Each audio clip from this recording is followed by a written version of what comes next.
welcome to my sewing room. We have such an exciting show for you today. One of the main features for the show will be a very, very exquisitely beautiful detail called scalloped piping. Now, scalloped piping can be used on women's clothes and children's clothes. This is a perfectly wonderful oatmeal colored blouse, and this is the scalloped piping that is used running up and down both sides of the lace on the lady's blouse. Now, let's have scalloped piping on a little girl's dress. The scalloped piping is found around the Peter Pan collar, and gathered lace is right underneath the scalloped piping. In a beautiful shade of orange or dark peach and marine blue, it goes down the front and it goes around the waistline. I thought I'd let you take a peek at this skirt too. This is the double magic Madeira applique technique with machine embroidery right above the top. Now, we can't leave out little brother. So let's have scalloped piping for little brother too. This is around the little Peter Pan collar and up and down the front of this adorable little button-on suit. Won't you come along to the technique boards with me, and we'll share with you exactly how to do scalloped piping.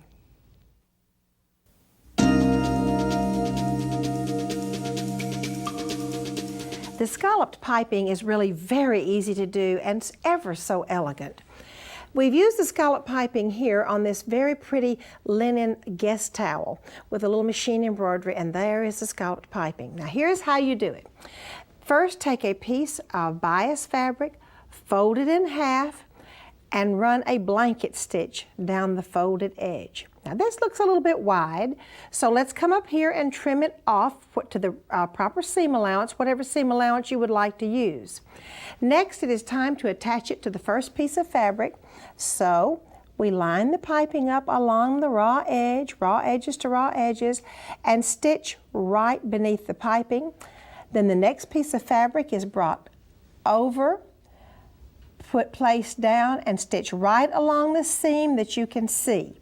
Now, after it's opened up, the piping just peeks out ever so elegantly, and that is scalloped piping. I have as my guest today my very dear friend and business colleague, Sue Pennington. Sue is one of the regular guest editors for So Beautiful magazine.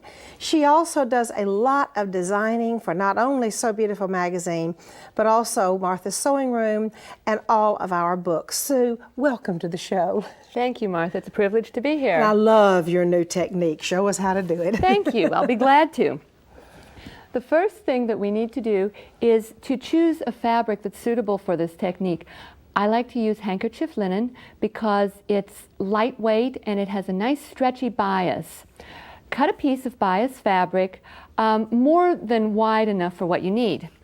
We'll fold it in half so that the raw edges are together. The stitch that I like to use is a blanket stitch, which is 2 or 3 stitches forward and then 1 over to the side and back. We'll use a stitch so that the teeth that bite over are about 1/4 to 3/8 of an inch apart, and the stitch is fairly wide, about 6 or 7 millimeters wide. We'll stitch so that the teeth of that stitch go right off the fold of the fabric, and the straight stitching is about 1/8 of an inch or a little bit more from the edge. Tighten the tension in the machine a little bit and play with some samples until you get a stitch that the teeth pull that folded edge of the fabric in to form a nice scallop. After that, we will trim the piece so that we have a 1/4 inch seam allowance or whatever you like to use. Take your trimmed piece and place it on your fabric so that the raw edges are even, and we'll straight stitch right over the previous stitching of the piping.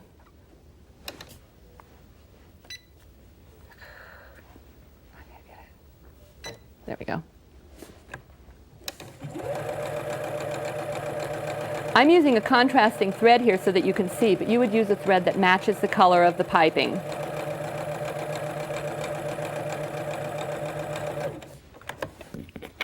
The final step then is to place this over your second piece of fabric so that the raw edges are even. And once again, we'll straight stitch right over top of the previous stitching. Where you can see. You can see, yes, it's very easy. Again, though, you would be using thread to match your fabric, so it wouldn't be quite this easy to see. And you would finish the seam, open your piece up, and you have a lovely trim in a seam. It works on the edge of collars. Because the fabric is bias, it curves nicely around the edge of a curved seam or a Peter Pan collar. So it works just as well on curves as it does on straight grain. You've used it all in all of your seams on this wonderful jacket, which is one of our jacket patterns we're using for this series. Yes, and it is so very, very elegant, used in every one of the seams. Yes, I've also used it in different color, in black, on the blouse. On your blouse, too. Sue, that is such a wonderful technique. Thank you, you so much for sharing It's very easy. And next, Sue will have a garment construction tip to share with you.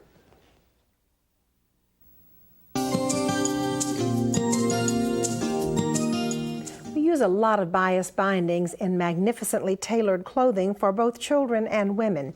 And I will tell you, as Sue will show you how, a beautiful bias binding can make a garment and a not so beautiful bias binding can ruin a garment.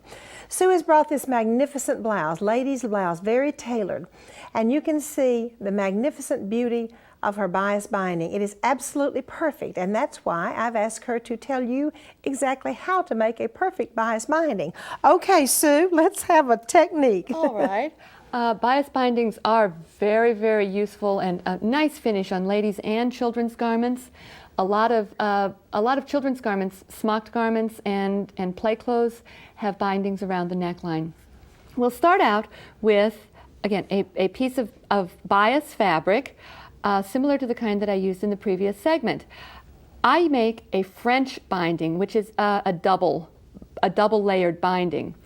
I will press the bias strip in half so that the raw edges are together.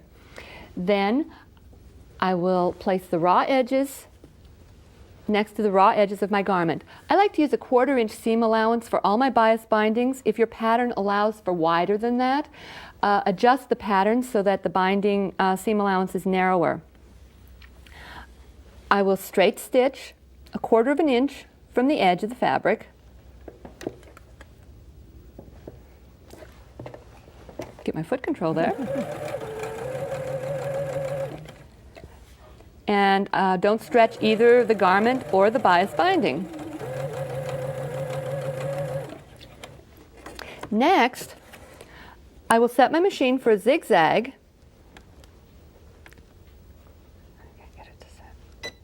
There we go. And a fairly narrow zigzag. And I'm going to zigzag right along the previous stitching so that one zig goes right next to the straight stitch of the fabric and the other one goes into the seam allowance. You can also use a straight stitch for the second stitching, stitching about 1/8 of an inch away from the first stitching. So I will stitch here.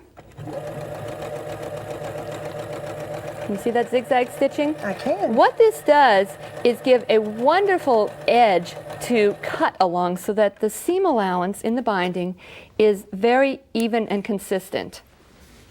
The next thing I'll do is trim right next to the stitching. Can you see how even my seam allowance is along there? This blouse has the scallop piping from the previous technique in the seam, and so I have stitched that to the binding.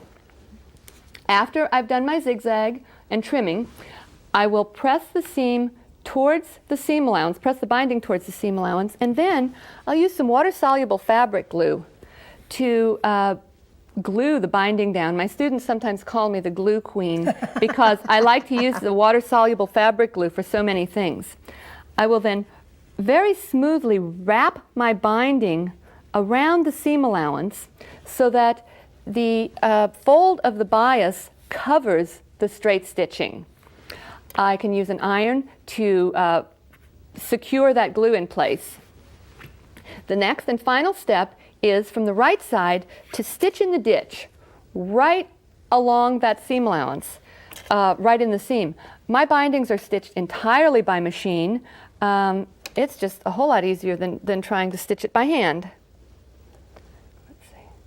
Okay, good.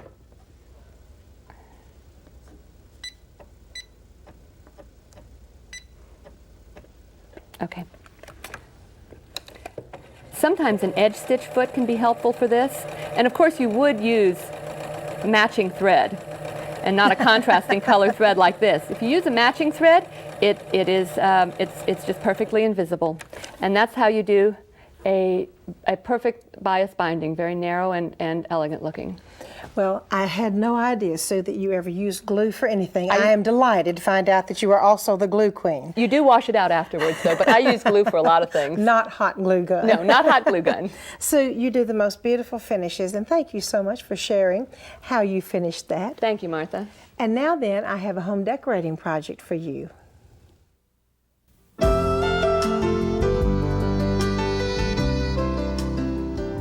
I have been so excited, just waiting for the time when I was going to be able to share this Window Treasures pillow with you because I just love it. We have chosen for this delicate little pillow a Victorian vine silk dupioni, but actually any fabric you want to use, you can use. We've used it in gold, and you can see we have tatting, beautiful hand tatting around. And this is a lovely Heirloom Classics embroidery design, but let me show you the secret. This is so much fun. You can put anything you want to in the center of this pillow. I'm going to remove this Heirloom Classics beautiful basket. And I'm going to show you that if you want to put a monogram in there, we have this one, this IEC monogram, and I can just stick it in here and have a beautiful monogrammed pillow. Or I even have a monogrammed handkerchief here that has been, oh my goodness, I've had this for a long time. This, I don't know whether it's antique or not, but I've certainly had it a long time. You see, you can take a treasure, a family treasure, an antique handkerchief or something maybe you have from grandmother or mother. You see how pretty that is? And it's a little showcase for anything you would like to put in it. And now the most fun part is it's easy to make. Okay, let's see how we do it. First of all, I have to sew this muslin facing in the back, and then I'm going to draw the circle and stitch all the way around the circle, attaching the silk dupioni and the muslin. Then I'm going to cut away both the muslin and the silk dupioni from the whole circle. Now, I haven't done that. I've just shown you how you cut that away. After doing that, I have to bring my lining. Oh, wait. Forgot to tell you, we've got to cut it. We've got to slice it a little bit. We've got to clip the curves. That would not turn in very beautifully if I didn't do that. Now then, I'm going to tuck, after I cut away my circle, I'm going to tuck this little facing in. The little lining now becomes a facing. Tuck the facing in all the way around, and of course when I have an iron to press it and make it really pretty, I'll have it completely tucked in, I'll have a little circle. Now I still have a little bit of a problem there. I'm going to need a lining behind it. So here is the lining that I'm going to put behind that circle, which I've just cut out, and I also have my little piece of tatting here. Now then, let me bring my circle back up here. The one that I had, and pretend I have taken this all the way around. Now then, I have to put the lining to the pillow front. Now this is not the back of the pillow, it's just the lining to the pillow front. I have this step next. I have the lining, and what I'm going to do next is take this little facing and stitch all the way around to stitch the facing to the lining that peeks out here. Now you see, I've changed fabrics. I have done a wonderful batiste with pretty lace to make a completely different look from the first pillow I had. Now I'm going to put my piping all the way around the pillow top. You can either just pin it or you can baste it, either way you would like to. I will put my pillow back, and then I will stitch all the way around it. And once again, I have my wonderful little treasure pillow that is so easy to make. And I can, by the way, you don't have to stitch anything in here. You can kind of change it out. Take one out and put another one in. And now, I hope you have your children close to the television set because it's time for our Kids Embroidery lesson.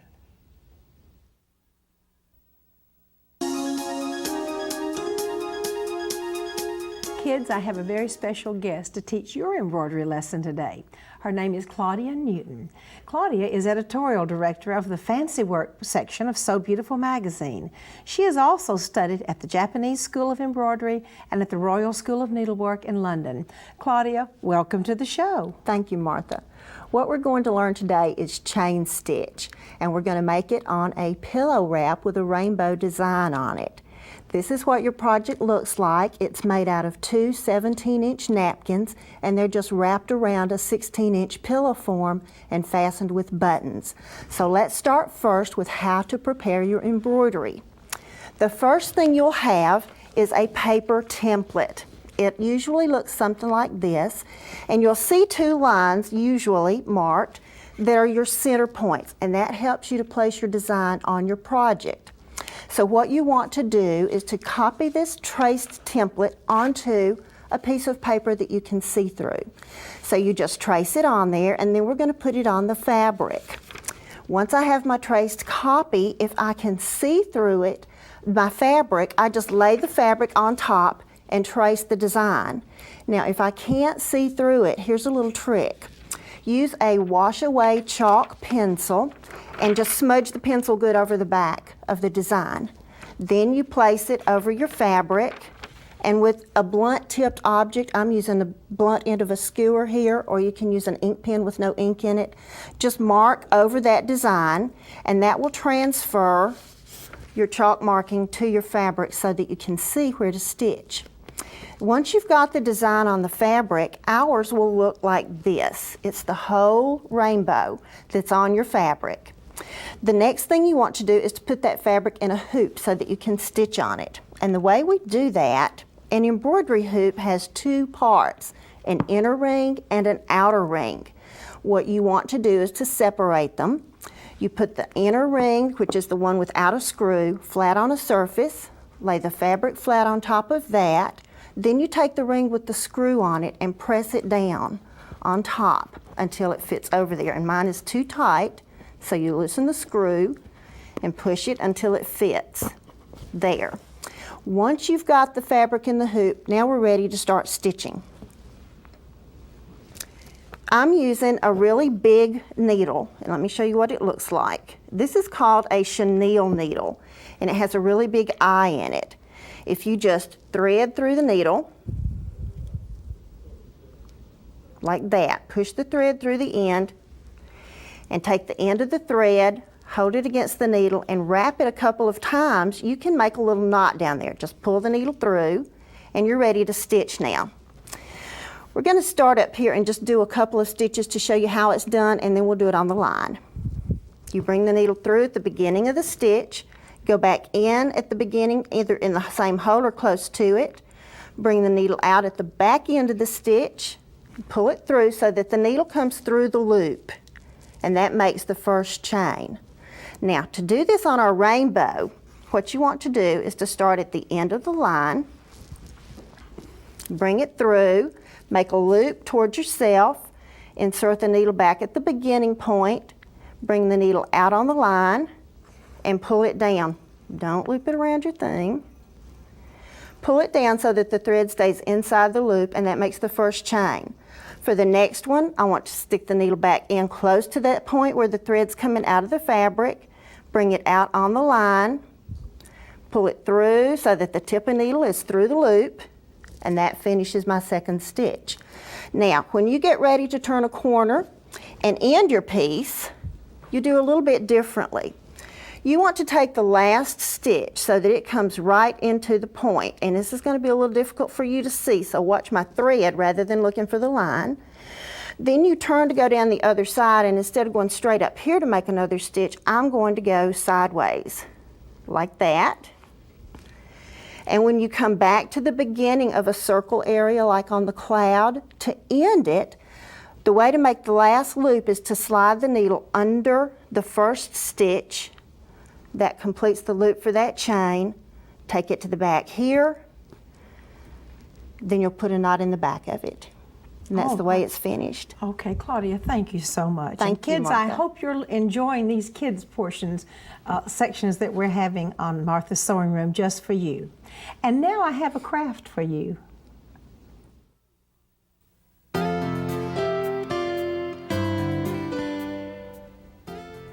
this silk ribbon tassel is so pretty. Some of you probably know how much I love pink, especially those of you who have come to Huntsville to one of our schools and been to my home.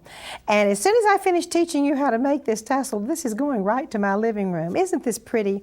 With the double folded silk ribbon, the cord is wrapped around the little holder, and then we have wonderful braid. Now, the fun part is that it is so easy to make. Let me just share with you how. Okay, I have a piece of cardboard. That's simple enough. A piece of cardboard, and now then I take my silk ribbon, still on the little holder that it comes on, and I'll wind the ribbon around, being very careful not to twist it. You know, that's one of the big no-nos on silk ribbon, is not to twist it. Anyway, I wind it around and around and around. Now, when I get as much fullness as I want, now let's pretend that this is still wound around this cardboard, okay? I take a needle and thread, and while it is still on the cardboard, I run along here and pick it up, just stitching on every little piece of the silk ribbon. In other words, when I do an in and out stitch, a running stitch, I'm going to stitch and catch every piece. Then I slip it off the cardboard, as you can see I've done here, and pull this fullness in as much as I need to, okay? Next, I have purchased at the craft store one of these little tassel holders, and I put my little top tassel in here, tie a knot so it will not pull out. Then simply using glue, you put a little bit of glue around, go a little bit at a time, get a little bit of glue. Don't put quite that much, that's a little globby. A little bit of glue, and I'll come all the way around. It almost looks like you're wrapping a hair around almost looks like you're making a braid, but you're just wrapping it around and gluing it. All right, after you glue that, I have another piece of braid that is going to go right around the bottom after I put my silk ribbon on. Okay, let me get the silk ribbon, which has to be glued. Now remember, I have to wrap that cord all the way around. Put my silk ribbon around. After I get that looking really pretty and glued down, I will come in with my braid around the bottom, and let me get my finished silk tassel over here to show you that I will also do braid around the top and make the top really pretty. And it looks like I've spent about $35 or $50 even on this at one of the fancy stores, and actually it hasn't cost me nearly that much. Now won't you come along to my attic with me?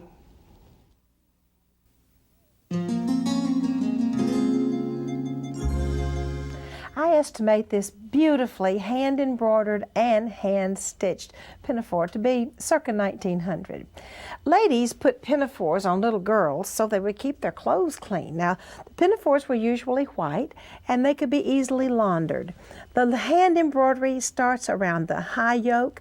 The sleeve embroidery is absolutely elegant. I want you to look at this double row of buttonhole stitching around the edge. Truly beautiful. We come all the way down the skirt of the pinafore, and it's heavily embroidered all the way around the skirt with beautiful leaves and little four-leaf flowers, and probably the most beautiful scallops on the bottom that I have ever seen. If you think the front is pretty, let me just turn around and show you the back, the way this little pinafore was fastened. Let me try to hold it out here for you. Isn't that beautiful? The pretty scallops, the buttons, and their sweet little buttons. The original buttons were those little flower buttons. Some of the buttons have been replaced, and there are a good many repairs on this pinafore because I think it's been washed a lot. And you know what? It's just as beautiful with its repairs than it was before it had its repairs, as far as I'm concerned. And by the way, it has been lovingly and beautifully repaired. And just look at the bottom. Look at the embroidery that goes all the way around that. I'll tell you what, we need to have a scallop like that. We need to get a pattern for a scallop like that, maybe on one of our sewing machines, because that is beautiful. I am so glad that you joined me in my sewing room today, and I'd like to invite you back next time.